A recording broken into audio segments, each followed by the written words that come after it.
আর সেই সাথে সাথে আরেকটা বলবো, আমাদের ফ্রিল্যান্সার যারা ফ্রিল্যান্সিং করে কিছু তাদেরকে লার্নিং অ্যান্ড আর্নিং এটার উপর আমরা শিক্ষা দিয়ে যখন ছেড়ে দিচ্ছি, তারা কাজ করে টাকা পাচ্ছে, কিন্তু এর কোনো স্বীকৃতি ছিল না, যার জন্য অনেকের অসুবিধা হতো।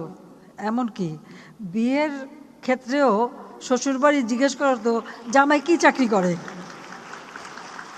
যতই বোঝানো হোক যে ফ্রিল্যান্সিং মাসে 2-3 লাখ টাকা তো কামাই করে, ওটা মানতে রাজি না। আর ফ্রিল্যান্সিং শুনে ভাবে যে এ তো ফ্রি, ওরে আবার কি দেবো, ওর হাতে মেয়ে দিয়ে কি আমি জলে ভাসিয়ে দেবো।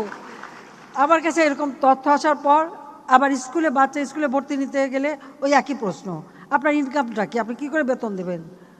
তো মহা মুশকিল। তারপর আমি জয়কে বললাম যে ফ্রিল্যান্সারদের জন্য একটা ব্যবস্থা করতে হবে, তাদের সার্টিফিকেট এবং তাদের রেজিস্ট্রেশন এবং তাদের এটা একটা জব তারা করে যাচ্ছে, একটা কাজ করে যাচ্ছে।